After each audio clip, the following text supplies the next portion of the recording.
Have you ever noticed that as we grow older, peace starts to mean something different? It's no longer about fixing everything or making everyone understand.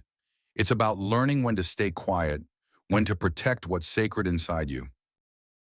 I've spoken with many older adults who tell me the same thing. Peace, real peace, doesn't always come from what we share. Sometimes it comes from what we keep to ourselves. When you reach your mid-60s, you begin to see the world more clearly.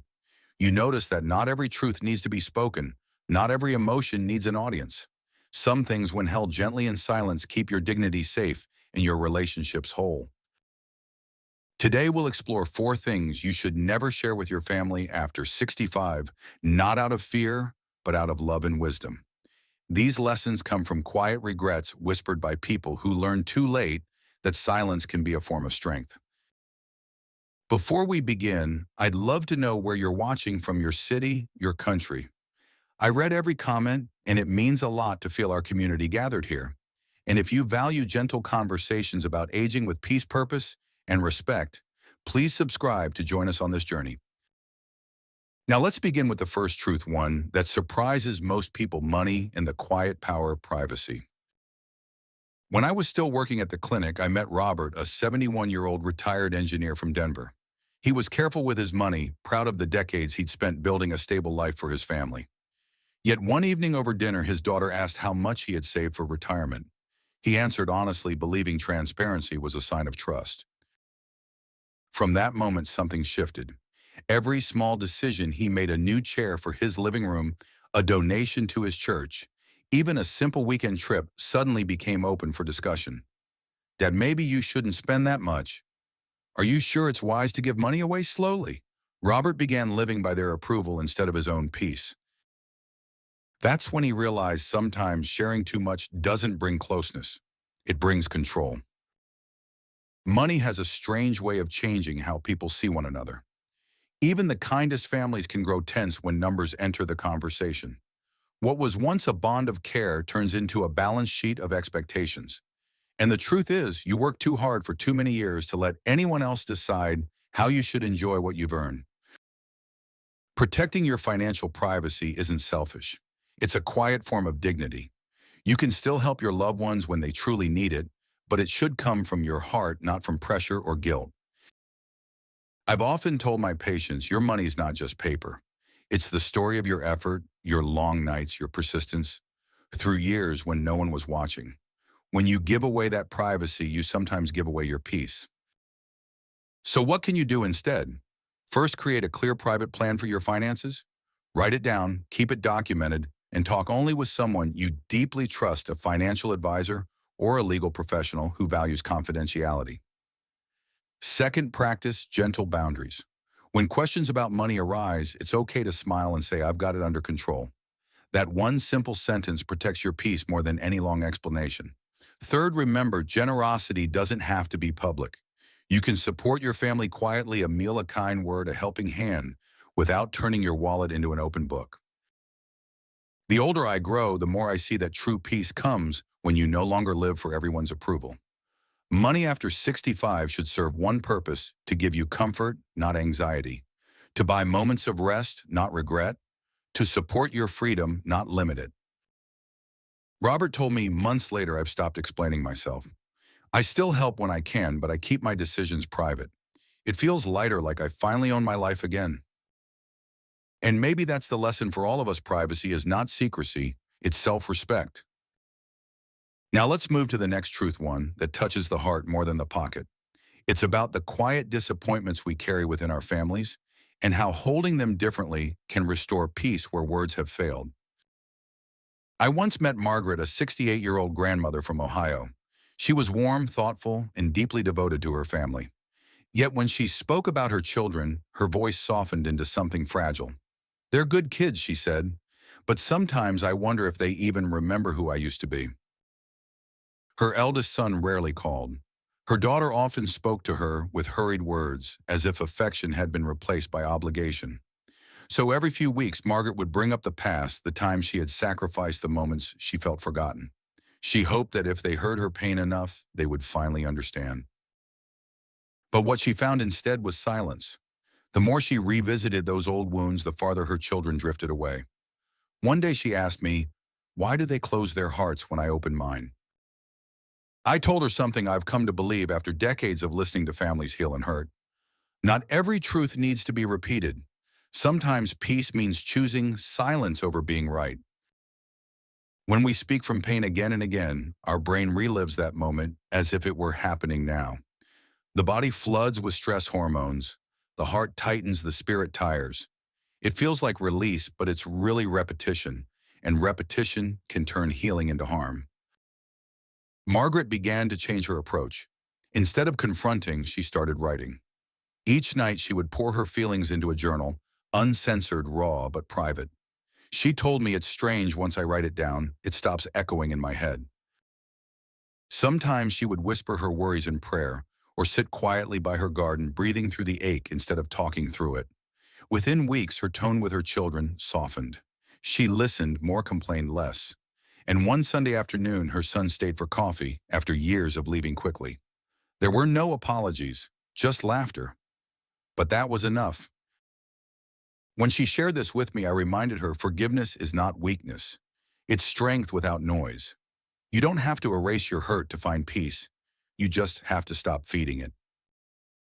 So if you find yourself revisiting the same stories, hoping to be understood, pause. Try writing instead of speaking. Reflect instead of repeating. You'll notice that silence, when chosen with intention, doesn't build distance. It builds dignity. Every parent carries moments of disappointment, words unspoken, or love that feels unreturned. But love is not proven by how often we correct others. Sometimes love is proven by how calmly we stay kind, even when no one notices. Margaret once said something I'll never forget. I realized my children may never see all I did for them, but I can still love them, not because they understand, but because I do. That's peace, quiet, unconditional, self-grown peace. Now let's look deeper into another truth, one that sits quietly beneath many family conflicts. It's not about emotion, but about inheritance and why the promise of money can sometimes divide the people we love the most. When I think about how families drift apart, one theme comes up more than any other: inheritance. Not because of greed, but because of misunderstanding. I remember George, a 75-year-old retired carpenter from California. He had built his own house, raised 3 children, and kept every promise a father could. One afternoon during a family dinner, someone asked who would inherit the home when he was gone. George smiled and spoke with honesty. He believed that being open would prevent arguments later. But within days, tension began to grow. His oldest son wondered why the house wouldn't be divided equally. His daughter questioned why her brother would get the tools in the garage. Small remarks turned into quiet distance. George said to me later, "I thought clarity would bring peace. I didn't realize it would bring calculation." That's when I reminded him love and fairness are not the same thing. When we turn love into numbers, it loses its warmth. Inheritance is not a conversation of the heart, it's a matter for the pen and paper. Families often believe that talking about wills early will avoid future problems, but human nature doesn't work that way. Once expectations are set, comparison follows. Once comparison begins, resentment takes root. Even the kindest siblings can grow cold when they start measuring affection through amounts and objects. George eventually changed his approach. He updated his will quietly with a lawyer, stored it safely, and told no one about the details. He still gave small gifts during holidays, shared dinners, and supported his children when needed. But the topic of "after I'm gone" never came up again. Months later, his home was once again filled with laughter. He told me, "I realized I don't want my love to be something they debate. I want it to be something they remember." That's the essence of wise aging, knowing when silence protects more than it hides. You don't have to explain your plans for the future. What matters is that they're clear, legal, and rooted in care. The right people will respect your choices, even if they don't know them yet. So here are 3 small steps you can take. First, keep your will private, but update it regularly and store it safely. Second, write a letter of love separate from legal documents. It doesn't list assets, it lists gratitude. Those words often mean more than anything money can buy. Third, remind yourself that giving while you're alive through moments of connection matters far more than what you leave behind. After 70, your wealth isn't only in savings or possessions. It's in the stories you've told, the hands you've held, the patience you've shown, and none of that can be written into a will. As I often tell my patients, your inheritance is not what you leave in a bank, it's what you leave in their hearts. George smiled when I said that. He leaned back, eyes soft, and whispered, "Then I'm already a rich man." And maybe you are too if you've learned to value peace over proof. Now let's move to the final truth, one that touches the most tender part of growing older, our fears, our weaknesses, and how sharing them too openly can sometimes shrink the strength others see in us. A few years ago, I visited Helen, a 74-year-old widow from Florida. She welcomed me with her usual smile, but that day it didn't reach her eyes. After a long pause, she said, "I'm scared, Michael. I forget things. I feel slower. Sometimes I wake up and wonder what's left of me." It's a confession I've heard many times whispered in quiet rooms where courage meets vulnerability. After 65, it's natural to feel afraid. The body changes, memory softens, energy shifts. But when we speak every fear aloud, something subtle happens. People start to look at us differently. Helen's daughter began visiting daily, but with worry instead of warmth. Her son stopped asking for advice. Soon she was surrounded by care but stripped of respect. And that's the painful paradox of aging. When we express every weakness, others may respond with love, but also with pity. They start seeing fragility where there is wisdom. They begin to protect us instead of listen to us. That's why I tell many older adults, share your fears carefully. Not to hide them, but to honor them. Yes, ask for help when you truly need it, but don't let your fear become your identity. You are not fragile. You are seasoned. You've weathered storms others haven't even seen. Your wrinkles are not signs of decay, they're maps of survival. Helen took that to heart. She began writing her fears in a small notebook instead of repeating them in every call. Each morning she tore one page out and burned it in her backyard garden. "It's my way of reminding myself," she said, "that fear is smoke, not truth." And slowly her life changed. Her children saw her differently again, not as someone fading, but as someone steady. She started leading a small group at her church, helping others navigate their own loneliness. Her strength returned not because her fears vanished, but because she stopped letting them speak louder than her courage. Here's what I've learned from her and from countless others: fear grows when it's fed with words. Confidence grows when it's fed with quiet action. So if you find yourself worrying often about health, memory, or being alone, pause before you speak it out loud. Ask yourself, is this a request for help or a thought that needs rest? Sometimes the kindest thing you can do for yourself is to give your fear a moment of silence. You've lived long enough to know that storms always pass. Your peace doesn't depend on how strong you look, but on how gently you hold yourself in uncertain times. When Helen and I met again a year later, she laughed easily. "I still forget things," she said, "but now I forget fear too."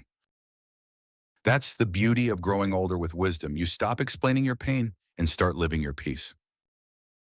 And now let's bring everything together. All four truths, one quiet lesson about dignity, freedom, and the kind of peace no one can take from you. As we come to the end of today's conversation, let's take a quiet moment together. You've just walked through four gentle truths lessons that ask for less talking and more trusting. Don't share everything you have because peace needs privacy. Don't keep reopening old wounds because love grows in silence. Don't turn your inheritance into conversation because love cannot be measured in numbers. And don't let your fears speak louder than your wisdom. Each of these truths carries one message: you have earned the right to protect your peace. After 65, tranquility becomes your greatest treasure. It's not about how much money you save or how much time you have left. It's about how you use your energy to stay calm, to stay kind, to stay whole. I've met so many people in their 70s and 80s who tell me the same thing. Peace doesn't come from what I say, it comes from what I stop saying. That's the quiet confidence of a life well lived. So tonight, when you sit in your favorite chair or look out at the evening sky, remember this. You don't owe anyone every part of your story. You've given enough. You've loved enough. Now it's time to keep a little piece of your heart just for yourself, where it can rest, breathe, and feel free. If this message touched you, share it with someone who might need a gentle reminder to protect their peace. And subscribe to join me here at Life in Words, where every story is an act of healing and every silence is a sign of wisdom. Because sometimes happiness isn't about what we share. It's about what we quietly choose to keep.